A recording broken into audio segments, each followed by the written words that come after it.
Rabies daily. Hi friends, എല്ലാവർക്കും എൻ്റെ പുതിയൊരു വീഡിയോയിലേക്ക് സ്വാഗതം. ഞാനിന്ന് വന്നിരിക്കുന്നത് ഒരു കർക്കിടക കഞ്ഞി ഉണ്ടാക്കുന്ന ഒരു റെസിപ്പി ആയിട്ടാണ് കേട്ടോ. അപ്പോൾ അതിന് വേണ്ടിയിട്ട് ഞാനൊരു കർക്കിടക കിറ്റ് വാങ്ങിയിട്ടുണ്ടായിരുന്നു. നമുക്കിപ്പം കർക്കിടക മാസം മാത്രമല്ല, നല്ല തണുപ്പുള്ള സമയമാണ്. അപ്പം നമ്മുടെ ശരീരത്തിന് വേണ്ടുന്ന ഫൈബറും വിറ്റാമിൻസും പ്രോട്ടീനും ഒക്കെ അടങ്ങിയിട്ടുള്ള ധാന്യക്കൂട്ടുകളാണ് കേട്ടോ ഞാൻ വാങ്ങിയിട്ടുള്ളത്. വിത്താണ്, തിനാന്നും തെന എന്നും പറയും ഇതിന്. ഇത് നമുക്ക് പ്രോട്ടീനും ഷുഗറും കൊളസ്ട്രോളും ഒക്കത്തിന് നല്ലതാണ് കേട്ടോ. ഒക്കെ കുറയാൻ വേണ്ടി നല്ല ഒരു സീഡ്സാണ്. പിന്നെ ഇത് ഞാൻ ചാമരിയാണ്. ചാമരിയും നമ്മുടെ ശരീരത്തിന് നല്ലതാണ്. വെയിറ്റ് കൂടുതലുള്ളവർക്കൊക്കെ വെയിറ്റ് കുറക്കാനൊക്കെ ഇപ്പോൾ ഒരുപാട് ആൾക്കാർ ഉപയോഗിക്കുന്ന സാധനമാണത്. ഇത് ആശാളി എന്ന് പറയും. ആശാളിയും നല്ലൊരു പ്രോട്ടീനും ഇതൊക്കെയുള്ള സാധനം തന്നെയാണ്. ഇതൊക്കെ നല്ല കർക്കിടക മാസത്തിലും എല്ലാ സമയത്തൊക്കെ നമ്മൾ സ്ഥിരമായിട്ട് കഴിക്കുകയാണെങ്കിൽ നല്ലതാണ്. പിന്നെ ഇതെന്താ വെച്ചാൽ അയമോദകമാണ്. അയമോദകം നമുക്ക് ഗ്യാസ് ട്രബിളിൻ്റെ ബുദ്ധിമുട്ട്, ദഹനക്കുറവ്, അങ്ങനത്തെ പ്രശ്നങ്ങളൊക്കെ വരുന്നതിന് നല്ലതാണ് കേട്ടോ. പിന്നെ ഇന്ദുപ്പാണ്. ഇന്ദുപ്പും നമ്മൾ മറ്റുള്ള ഉപ്പ് ഉപയോഗിക്കുന്നതിനേക്കാളും ഇന്ദുപ്പ് ഉപയോഗിക്കുന്നത് നല്ലതാണ്. പിന്നെ ഫ്ലാക്സ് സീഡാണ്. ഫ്ലാക്സ് സീഡ് നമ്മുടെ ശരീരത്തിലെ കൊളസ്ട്രോളും പിന്നെ ഒരുപാട് ഫൈബറിൻ്റെ കണ്ടൻറ്റൊക്കെ അടങ്ങിയിട്ടുണ്ട്. പ്രോട്ടീനും PCODൻ്റെ പ്രശ്നങ്ങളൊക്കെ ഉള്ളവർക്കൊക്കെ ഫ്ലാക്സ് സീഡ് ഉപയോഗിക്കുന്നതൊക്കെ നല്ലതാണ്. പിന്നെ അതുപോലെ ചിയ സീഡാണ്. ചിയ സീഡിലും ഒരുപാട് കാൽസ്യത്തിൻ്റെ കണ്ടൻറ്റും പിന്നെ പ്രോട്ടീനും ഒക്കെ അടങ്ങിയിട്ടുണ്ട്. അത് നമ്മൾ വെറും വയറ്റിൽ ഉപയോഗിക്കുന്നതും പിന്നെ വെള്ളം തിളപ്പിച്ച് കുടിക്കുന്നതും ഒക്കെ നല്ലതാണ് കേട്ടോ. പിന്നെ അതുപോലെ തന്നെ ഇത് നവര അരിയാണ് കേട്ടോ. നവര അരി നമ്മൾ കർക്കിടക കഞ്ഞിൻ്റെ കൂട്ട് വാങ്ങുന്ന സമയത്ത് അതിലൊക്കെ അങ്ങനെ ഉണ്ടാവാറുണ്ട്. ഇത് നമുക്കിങ്ങനെ കഞ്ഞി വെക്കാൻ ഉപയോഗിക്കാൻ നല്ലതാണ് കേട്ടോ. അതിൻ്റെ പുറമെ നമ്മളെ വീട്ടിൽ നമ്മൾ സാധാരണയായിട്ട് ഉപയോഗിക്കുന്ന ധാന്യങ്ങളുണ്ടല്ലോ, ആ ധാന്യങ്ങളൊക്കെ നമുക്ക് ഇതിൽ ചേർത്തിട്ട് നമുക്ക് കഞ്ഞിയാക്കി ഉപയോഗിക്കാം. സാധാരണ ഞാനങ്ങനെ ചെയ്യാറുള്ളത്. ഈ ധാന്യങ്ങളെല്ലാം നമ്മുടെ ശരീരത്തിനൊക്കെ ഒരുപാട് ഗുണങ്ങൾ ചെയ്യുന്ന ധാന്യങ്ങളാണ് കേട്ടോ. പിന്നെ കർക്കിടക മാസം ആയതുകൊണ്ട് തന്നെ നമുക്ക് പ്രത്യേകിച്ച് ശരീരത്തിന് ഗുണം ചെയ്യും. പിന്നെ അതിന് പുറമെ തന്നെ ഞാൻ കുറച്ച് നമ്മളെ വീട്ടിലുള്ള കുറച്ച് ചെറുപയർ, അതുപോലെ മുതിര, പിന്നെ ഉലുവ, പിന്നെ ഗന്ധകശാല അരി, അങ്ങനെ കുറച്ച് സാധനം കൂടി കൂടിയിട്ടാണ് കേട്ടോ ഇത് വെക്കുന്നത്. ഞാനിതാ ഫ്ലാക്സ് സീഡും മറ്റേ തിനയും ചാമരിയും പിന്നെ നവരരിയും കൂടി 4 സ്പൂണ് വീതം ഓരോ പാത്രത്തിലാക്കി മാറ്റി വെച്ചിട്ടുണ്ട്. ഞങ്ങൾ 4 പേർക്ക് വേണ്ടിയിട്ടുള്ള കഞ്ഞിയാണ് ഉണ്ടാക്കുന്നത്. ഇത് അളന്ന് മാറ്റി വെക്കുന്നത് എന്തിനാണെന്ന് വെച്ചാൽ ഓരോ ധാന്യങ്ങളും കൂട്ടുമ്പം ഒരുപാട് ധാന്യങ്ങൾ കൂടുതലായി പോകും. അതിന് വേണ്ടിയിട്ടാണ് ഞാൻ ഓരോ സ്പൂണ് വീതം കറക്റ്റ് അളന്ന് ഇട്ടിരിക്കുകയാണ് കേട്ടോ. അല്ലെങ്കിൽ നമുക്ക് ഇത് ഒരുപാട് വേണ്ടല്ലോ. കഞ്ഞിയാകുമ്പം കർക്കിടക കഞ്ഞിയല്ലേ, അപ്പോൾ അധികം നമുക്ക് വേണ്ടല്ലോ, ഒരു കുറച്ച് മതിയല്ലോ. അപ്പോൾ അതിന് വേണ്ടിയിട്ട് എല്ലാം കൂടെ ഓരോ സ്പൂൺ വീതമാണ് എടുക്കുന്നത്. എന്നാൽ തന്നെ നമുക്കൊരാൾക്ക് അത്യാവശ്യം കഴിക്കാനുള്ള കഞ്ഞി ഓരോരുത്തർക്കും കിട്ടും കേട്ടോ. ഇപ്പോൾ ഇതാ ഞാൻ പാത്രത്തിലേക്ക് മാറ്റി വെച്ചിട്ടുണ്ട്. ഇനി അടുത്തത് ഇതുപോലെ തന്നെ 4 സ്പൂണ് ഗന്ധകശാല അരി ഇട്ടിട്ടുണ്ട്. പിന്നെ 4 സ്പൂണ് ചെറുപയർ ഇട്ടിട്ടുണ്ട്.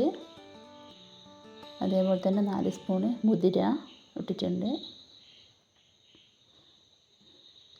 ഇനി ഉലുവയാണ് എടുക്കുന്നത്. ഉലുവ കുറച്ചധികം എടുത്തിട്ടുണ്ട്, ഒരു 10 സ്പൂണോളം എടുത്തിട്ടുണ്ട്. ഉലുവ നമുക്ക് കുറച്ച് കൂടുതൽ കർക്കിടക മാസത്തിൽ നമ്മൾ കൂടുതൽ കഴിക്കേണ്ട സാധനമാണല്ലോ, അപ്പോൾ ഞാൻ കുറച്ച് കൂടുതലായിട്ട് ഉലുവയും കൂടി എടുത്തിട്ടുണ്ട്.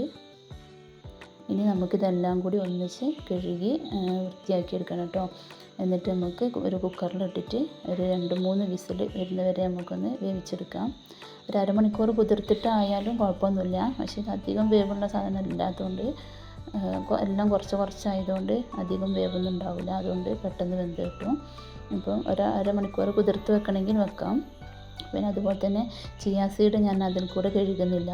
ഇത് കഴുകുന്ന സമയത്ത് തന്നെ ഇതിങ്ങനെ വെള്ളത്തിൽ പൊന്തി നിൽക്കുന്ന സാധനമാണല്ലോ, അതുകൊണ്ട് പൊന്തി വരാൻ ചാൻസ് ഉണ്ട്. അപ്പോൾ ഞാനത് വേറെ കഴുകിയിടുകയാണ് കേട്ടോ. അപ്പോൾ ഇതിനൊരു പാത്രം ധാന്യങ്ങളുണ്ടായിരുന്നത്, അപ്പോൾ അതിന് ഞാൻ 2 പാത്രം വെള്ളം ഒഴിച്ചിട്ട് വേവിക്കുന്നുണ്ട്. ഇപ്പോൾ പാകത്തിന് വെന്ത് വരാൻ വേണ്ടിയിട്ടാണ് കേട്ടോ 2 പാത്രം വെള്ളം ഒഴിക്കുന്നത്. അപ്പോൾ നല്ല കറക്റ്റ് വേവോടുകൂടി കിട്ടും നമുക്ക്.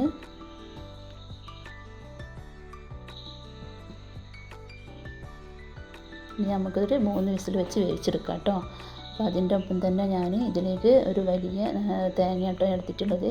ഒരു ബൗൾ നിറച്ചും തേങ്ങാപ്പാൽ കിട്ടിയിട്ടുണ്ട്. പിന്നെ ഇന്ദുപ്പും ആശാളിയും പിന്നെ അയമോദകം ഇത് ഒന്നിച്ചിട്ട് വേവിക്കുന്ന സാധനമല്ല. ഇത് നമുക്ക് വെന്ത് കഴിഞ്ഞതിന് ശേഷം അതിൻ്റെ ചൂട് മാറുന്നതിൻ്റെ മുന്നേ തന്നെ അതിലിട്ടിട്ടൊന്ന് ചൂടായി എടുത്താൽ മതി. നല്ലോണം വെന്ത് വേവേണ്ട ആവശ്യമില്ല കേട്ടോ. അപ്പോൾ ഇതാ നല്ല ഉലുവയും നമ്മുടെ ധാന്യങ്ങളെല്ലാം നന്നായി വെന്ത് വന്നിട്ടുണ്ട്. അതിലേക്ക് നമുക്ക് എടുത്ത് വെച്ചിരിക്കുന്ന തേങ്ങാപ്പാൽ ചേർത്ത് കൊടുക്കാം.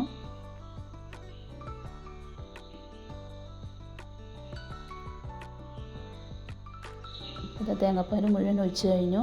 ഇനി നമുക്കിത് നന്നായി ഇളക്കി യോജിപ്പിച്ച് കൊടുക്കാം കേട്ടോ. കട്ട പിടിക്കാണ്ടിരിക്കാൻ വേണ്ടിയിട്ട് നന്നായിട്ടൊന്ന് ഇളക്കി യോജിപ്പിക്കാം.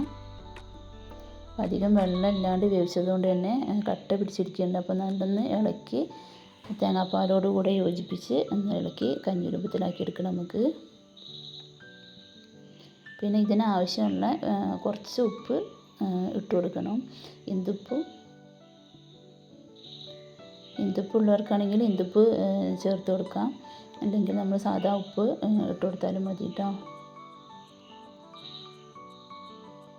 ഇപ്പോൾ ഇതാ നമ്മുടെ കഞ്ഞി നല്ല റെഡിയായി വന്നിട്ടുണ്ട്.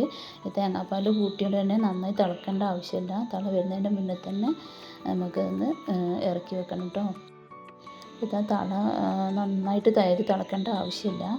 ചെറുതായിട്ട് തിള വരുമ്പോൾ തന്നെ നമുക്ക് ഇത് ഇറക്കി വെക്കണം കേട്ടോ. തേങ്ങാപ്പാൽ കൂട്ടിയതുകൊണ്ട് തന്നെ നന്നായി തിളക്കാൻ പാടില്ല. തിളക്കുമ്പോഴേക്കും അതിങ്ങനെ പിരിഞ്ഞു പോകാൻ ചാൻസ് ഉണ്ട്. അതിൻ്റെ ഫലം ഇല്ലാണ്ടായി പോകും. അപ്പോൾ നമുക്ക് ചെറുതായിട്ട് തിള വരുമ്പോൾ തന്നെ ഇത് നമുക്ക് ഇറക്കി വെക്കണം. അതിൻ്റെ മുന്നേ തന്നെ എടുത്ത് വെച്ചിരിക്കുന്ന അയമോദകവും ആശാളിയും ഇന്ദുപ്പും കൂടി ചേർത്ത് നന്നായിട്ടൊന്ന് ഇളക്കി യോജിപ്പിച്ചെടുക്കാം.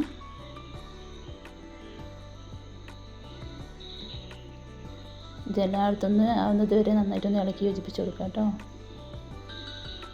ഇത് വെന്ത് പോകേണ്ട സാധനമല്ല. നമുക്കിങ്ങനെ ഗ്യാസ് ട്രബിളിൻ്റെയൊക്കെ ബുദ്ധിമുട്ടൊന്നും ഉണ്ടാവാണ്ടിരിക്കാൻ വേണ്ടിയിട്ടാണ്. ചെറുപയറും അങ്ങനത്തെയൊക്കെ തിന്നുമ്പോൾ ചിലർക്ക് ഗ്യാസിൻ്റെ പ്രശ്നങ്ങളൊക്കെ ഉണ്ടാവുമല്ലോ. അപ്പോൾ അതില്ലാണ്ടിരിക്കാൻ വേണ്ടിയിട്ടാണ് പിന്നെ അയമോദകമൊക്കെ ചേർത്ത് കൊടുക്കുന്നത്. അപ്പം നല്ലതാണ് കേട്ടോ. നമ്മളെ വയറിൻ്റെ ബുദ്ധിമുട്ടിനൊക്കെ നല്ലതാണ്. ദഹനത്തിൻ്റെ പ്രക്രിയയൊക്കെ വെക്കാനൊക്കെ നല്ലതാണ് കേട്ടോ. ഇപ്പോൾ നമുക്കിനി ഇത് ഇറക്കി വെക്കാം കേട്ടോ. ഇനി നമുക്കിതൊന്ന് വറവ് ചെയ്ത് കൊടുക്കണം. അതിന് വേണ്ടിയിട്ട് ഞാൻ ഒരു സ്പൂൺ നെയ്യ് എടുത്തിട്ടുണ്ട്. അതിലേക്ക് നമുക്ക് ഒരു 3-4 ചെറിയ ഉള്ളി ഞാൻ ചെറുതാക്കി അരിഞ്ഞ് വെച്ചിട്ടുണ്ട്. അതും കൂടി ഇട്ടൊന്ന് വറവ് ചെയ്തെടുക്കാം.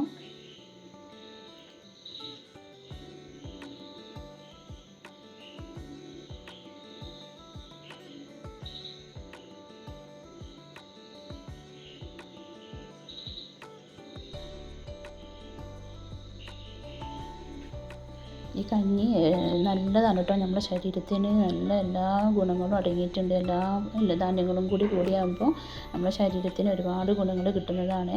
അപ്പോൾ എല്ലാവരും ഇതുപോലെ ഒന്ന് ട്രൈ ചെയ്ത് നോക്കണം കേട്ടോ. കർക്കിടക മാസമല്ലേ, നല്ല മഴയും നല്ല തണുപ്പുള്ള സമയമാണ്. നമുക്ക് കഞ്ഞിയൊക്കെ കുടിക്കാൻ പറ്റിയ ഏറ്റവും നല്ല ടൈമാണ് കേട്ടോ ഇപ്പോൾ. അപ്പോൾ എല്ലാവരും ഇതുപോലെ ഉണ്ടാക്കി നോക്കുക. നമ്മൾ ഉള്ളി ഏകദേശം മൂപ്പായിട്ടുണ്ട്. ഇനി നമുക്കിത് കഞ്ഞിയിലേക്ക് ഒഴിച്ചു കൊടുക്കാം കേട്ടോ. എന്നിട്ട് നന്നായിട്ടൊന്ന് ഇളക്കി യോജിപ്പിച്ച് കൊടുക്കാം. നമ്മളെ കഞ്ഞി വറവ് ചെയ്ത് കൊടുത്തിട്ടുണ്ട്. ഇപ്പം നല്ല റെഡിയായി വന്നിട്ടുണ്ട് കേട്ടോ കഞ്ഞി.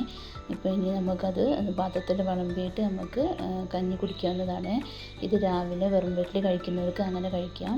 അല്ലെങ്കിൽ വൈകുന്നേര സമയത്ത് ചായക്ക് പകരം ചായ കുടിക്കുന്ന സമയത്ത് വൈകുന്നേര സമയത്താണ് ഉപയോഗിക്കാം. അല്ലെങ്കിൽ രാത്രി കിടക്കുന്ന സമയത്താണ്, ഏത് സമയത്താണോ നിങ്ങളിത് കഴിക്കാറ് വെച്ചാൽ ആ സമയത്ത് നമുക്ക് ഉപയോഗിക്കാം കേട്ടോ. ഞങ്ങൾ സാധാരണയായിട്ട് വൈകുന്നേരം ഒരു 6 മണിയോട് കൂടിയാണ് കേട്ടോ, 6 മണി 7 മണീൻ്റെ ഉള്ളിലായിട്ട് ഞങ്ങൾ കഴിക്കാറ്.